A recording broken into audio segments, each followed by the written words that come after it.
The Icons of Real Estate Podcast. Are you ready to learn the proven money-making secrets from top-producing Icon agents? Ready to skyrocket your business? This podcast is for you. Tune in every week and find out how to implement proven strategies to 10 times your business. From $3 million to $30 million in just 12 months. Brought to you by the Masters in Real Estate Marketing, Arter SEO.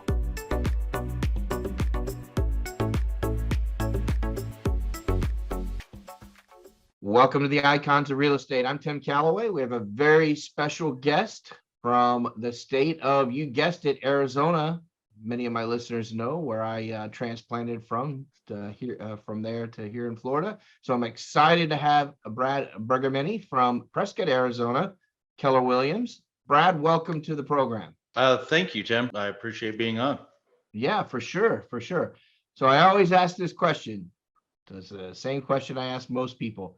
Were you, like a small tot of 6 years old, tugging on your mom or dad's pant leg saying, I can't wait to be a realtor? Yeah, no, that's exactly what I wanted to do when I was little.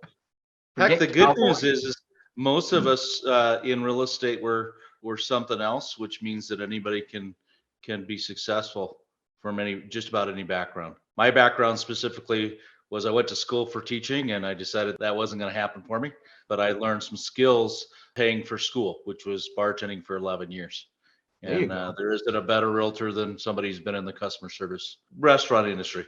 You learn how to humble yourself real quick when you pick up after others and serve others, especially in that field. So that's my background. Yeah, you hear a lot of stories when I've tended bar myself. You really know how to acclimate to a different character at every end of the horseshoe. If you work a horseshoe bar, where it's sure. You become a quite the student of personalities and how to solve problems quickly. Yeah, for sure. So let me ask you this. Okay, so you were going to school to be a teacher, and you said, hey, that's just not going to be for me. What led you into real estate? Did you know someone, meet someone, or did you get one of those, hey, I'm sitting here at the bar, you know what, Brad, you'll be a great realtor? Yeah, actually, it was somewhat similar. Some beautiful ladies that were so nice to me, just saying, hey, you know what? I know you've been doing real estate for a long time. We would really like you to join us in the mortgage industry. This was like 2000-ish, 2001-ish, right? Okay. When rates dipped under 7%, and it was the mortgage craze. I hit that right before the mortgage craze. And I realized real quick within about a year, right around a year of that business, that, at the time, mortgage companies could charge whatever they want, and they charged it on the front end, the back end, and in between, and there was so much money coming in. And some of the counseling I was giving to folks is, maybe it's not a good time for you to refinance and pay me roughly 10 grand to borrow 20 grand and reset your mortgage for 30 years. You're so close to retirement. I can tell you that the nice part of that is I got tapped in the shoulder by my boss, and she goes, hey, we can't do that. You can't tell people not to get a loan. I said, I need to find an industry where I can tell people the truth, and they actually can be better for it.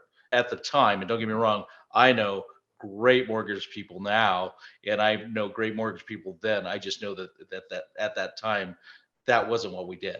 And so real estate just spoke to me. It was like, well, I can tell people exactly how much I make because I'm going to ask them for that up front.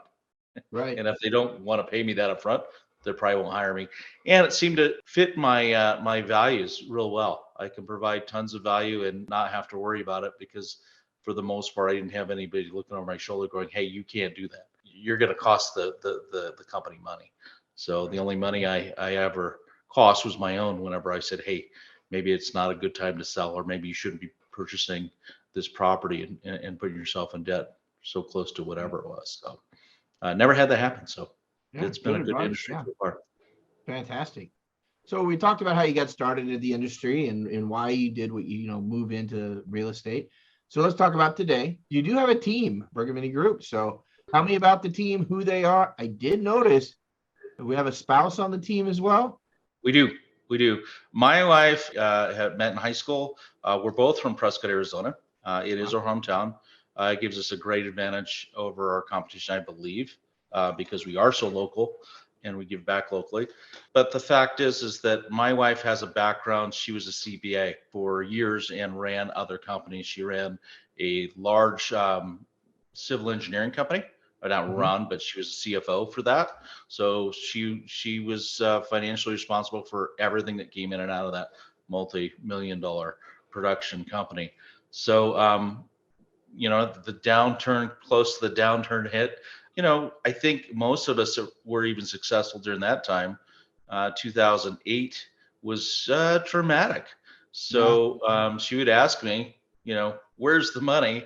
And I asked her politely, I said, you can either be in my business or you can't be in my business, one or the other. And the best decision ever made was having her actually part of the business now. She runs we run an EOS system. She runs as the integrator. She actually manages most things on the team and actually knows more about negotiation and is better at it than I ever was in my 2 decades of doing real estate. So yeah, my wife is phenomenal. She is an integral part of the team. Nice. Yeah, I've had half-hour long podcast just talking about the dynamics of husband and wife, working on a team together.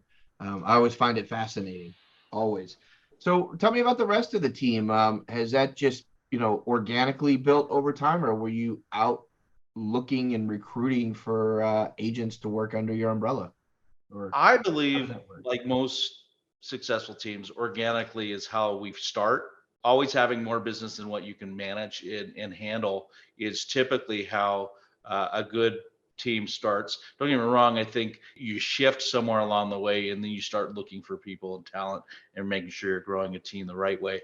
But for the most part, my team started in 2008, 9, when other agents and people were looking around going, here's the only guy that's busy. What's going on with him? And then I kept on looking at it because I've always, great problem to have. I always have more business than I can actually manage and do myself, which made sense to go ahead and look for people who are better than me. I always look at that as the agents and the administrative staff that we hire. They're better than me. Don't get me wrong. They're better than me in that specific space in which they hold. And so I was fortunate enough to grow organically with people who saw what we were doing, decided that they wanted a part of that and move forward. I think even locally, I've trained and have more higher producing agents than any other agent in our little hometown because imparting knowledge, helping others succeed. It's it's a team lead. That's their challenge and that's their focus and love, for sure. Yeah, nice.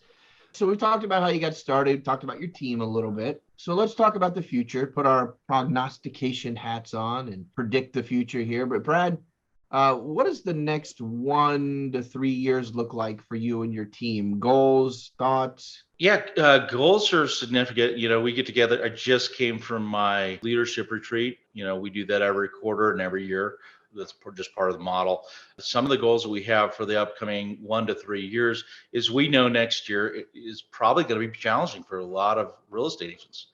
And most real estate agents in our market, probably every market, has never seen the downturn. They don't know what to do when things aren't coming in and you're not getting multiple offers on your homes. You're not getting buyers willing to pay extra for a home. Now the salespeople rise to the top typically. And I've been through that downturn and the people left from that devastating time frame in 08. And even before that, even some small downturns here and there. When I came into the business, all the people who had to now learn a computer of all things, aging myself a little bit, but all those agents that never went online, never had a website, never did anything that was techy, those folks were out of the business within a couple of years. I believe that we're going to be in an opportunity place for growth this next year, just because there's a whole bunch of agents that don't know what to do when the phone doesn't ring and people just aren't begging them to buy a house. And so we've been super fortunate to understand what's going on and be able to train around it. And our agents are still producing very well. In fact, I keep track of our MLS data, and our agents are outperforming the MLS, 5 to 1 they're still doing incredibly well. It's, it's going to be a good growth time. It may not be the time that we all go, hey, gosh, we're going to make 4 times more than we did last year, because Right. again, the last 2 years have been so easy in real estate for a lot of folks. But we also, my wife and I run a separate with a partner, couple different companies. We have a title company, investment company, a mortgage company, and then we have a specific investment company that our agents can actually contribute and actually be involved with. And I think that growth is going to be huge in the next couple of years. So Yeah, for yeah, sure. actually Yeah, pretty definitely. excited about it. That's fantastic. So let me ask you this. You had mentioned, a lot of agents that are, well, I'll say I have no idea how old you are. I will tell you, I'm 52. I'm And 50. so, Yeah. yeah, so I talk to agents all the time that are like, Tim, I don't know anything about social media. I don't know anything about SEO. I don't know anything about anything. I've been boots on the ground my whole life. And the past 2 years, was even easier. So they Sure. tend to not take the time to learn anything, unfortunately. But I do know the average age of a real estate agent in the United States, I think, is 55 years old, which is Sure. amazing. Yeah, Sure. and because they're successful, most of them at that age, they've kind of Mhm. got over that hump and have a nice sphere and things like that. But you're right, 100% right, Brad. I mean, those that don't know how to take it to the next level in a bad market, that have been gliding along. I'm not even talking about the last 2 years. I'll talk about Sure. from 2008 till Sure. now, right? So what are Sure. we talking, 14, 15 years? If you're 55, you were 40, or 30, in your 30s, maybe you made that transition, right? And you've been Yep. like, HDTV told me how to be a real estate agent. That's what I always say. HDTV lies to us, right? You just buy a fancy car, drive around town and wave to everybody, Yeah. and you'll get listings. It doesn't work like that, does it? And there's some great coaching out there. Absolutely. You had some coaches on your podcast that I'm like, oh yeah, I really followed them. Some of them I bought their packages and work with them specifically to be coached. So it's been great. But understand that not everybody is the guy that does a certain thing a certain way. I think once you start, and I think maybe age might be time in the industry, you realize what your strengths and weaknesses are. If you keep on trying to power through your weaknesses over and over again and not use your strengths, sometimes that's a waste of effort. And sometimes it takes, I mean, what I realize what we've been really good at in the last 2 decades of real estate is spotting somebody's strength and going, hey, I know you struggle here. Don't worry about it. We'll take care of Right. that part. We'll take care of that part. You go use your strength. And so I think that, in any industry, I think real estate specifically, the biggest shift in real estate in the last, I don't know, 20 years, and thank goodness I've been part of it, is that we no longer have to be everything to everybody all the time. And I think that there was some quality in that back maybe in 70s, 80s, 90s, early 2000s, but by somewhere around the 2004, 5, 6, even now, I mean, everybody's a specialist Yeah. if you're doing anything well. And so if you can specialize in either, working great with this type of buyer, this type, you can make a lot of money in this industry. You just Sure. have to be in a space where you can do that and still make a lot of money in this industry.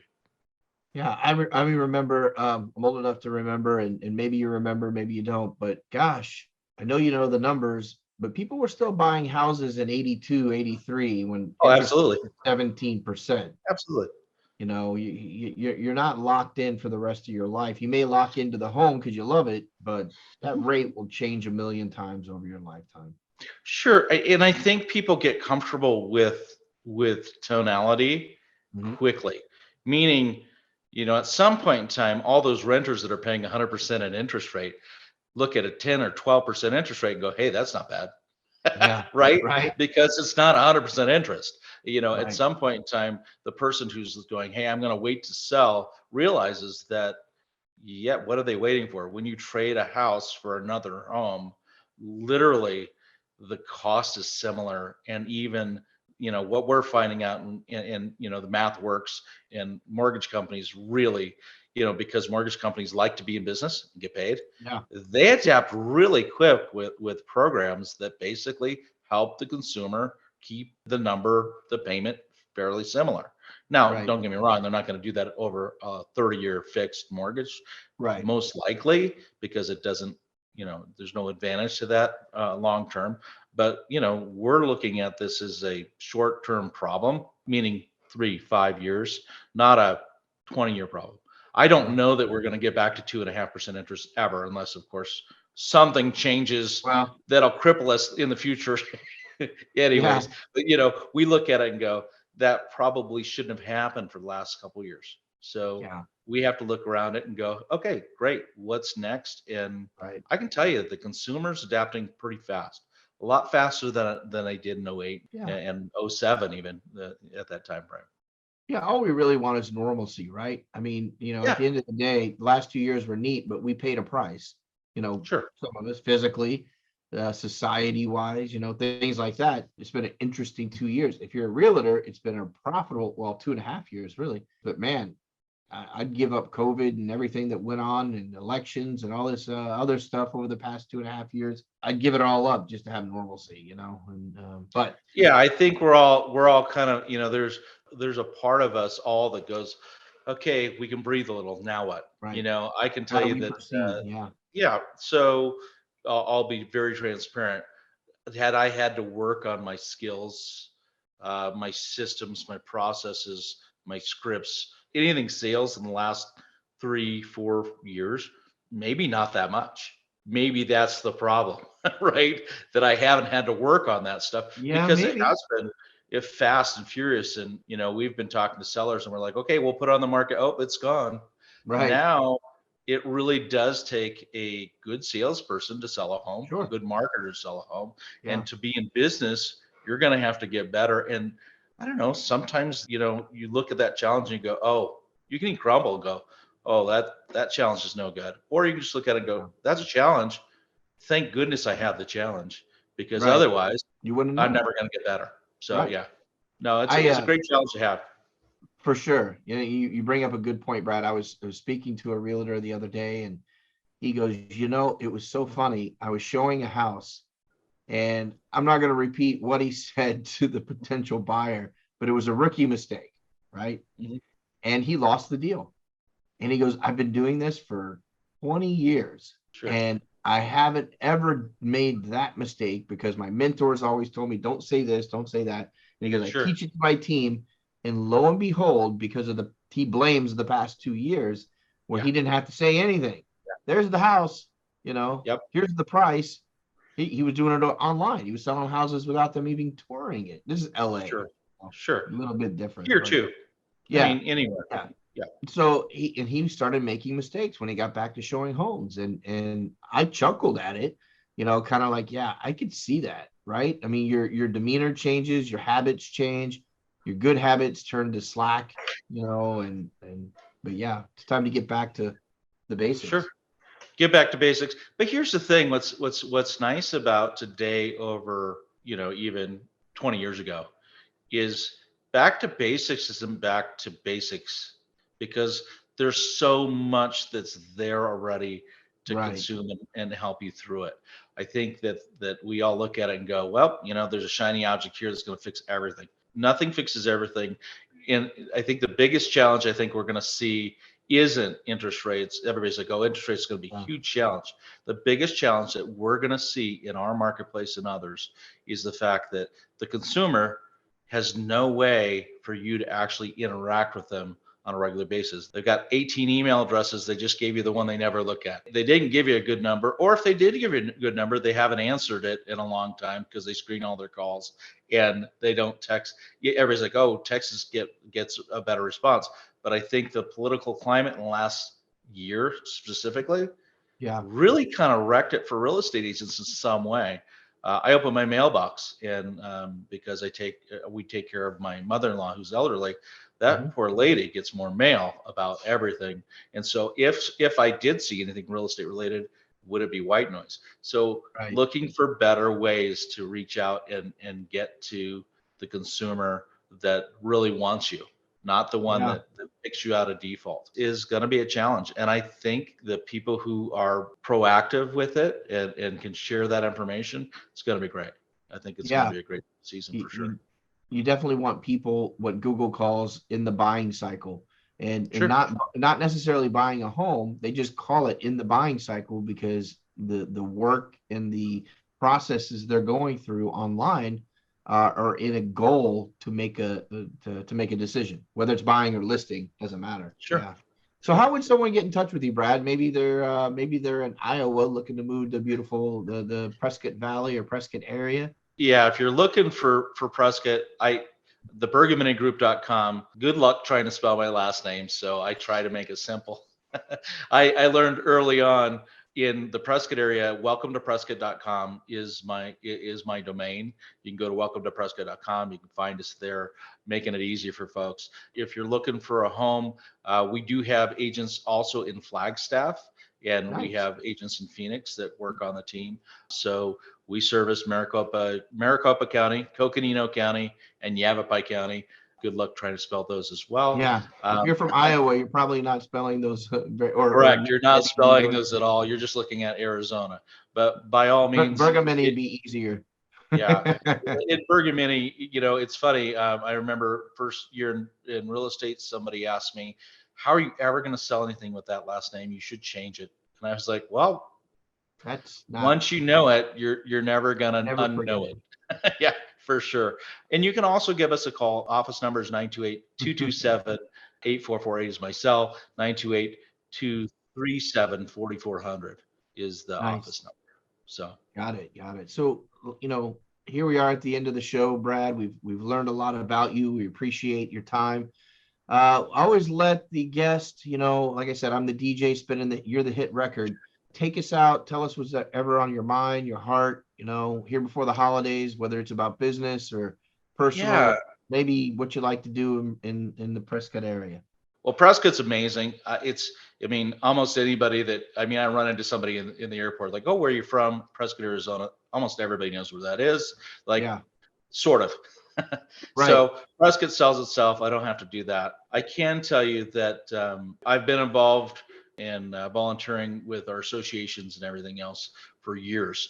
And what I keep on thinking to myself in the next couple of years is how many people who could so much benefit from what we have to offer as a team.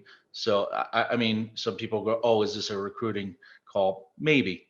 But I can tell you for the most part, it's a conversation call, because I can tell you that I'm pretty open. That's the reason why I gave you my cell phone number on this, is I'm pretty open to a phone call going, hey, and I get them all the time going, hey, I have this issue.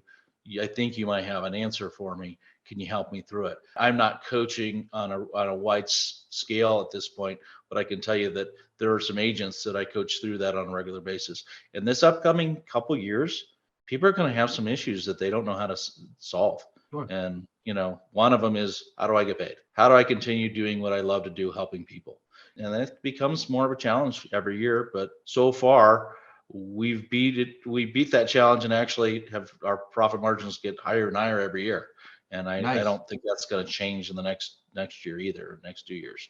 We're just going to do better and better. So just reach out to me. And the holidays are tough. It's the 22nd here. I don't know when this is going to air, but Christmas is coming. Hang in there. The next year, I think, will provide itself a lot of opportunities for a lot of real estate agents and investors, for sure. Yeah, for sure. Well, Brad, thanks so much for being on the program. I look forward to checking in with you over the next 3, 6, 9 months, see how things are going. Enjoy your holiday season, and I look forward to the next time we speak. Thanks. I appreciate it, Jim. Have a good one. You too.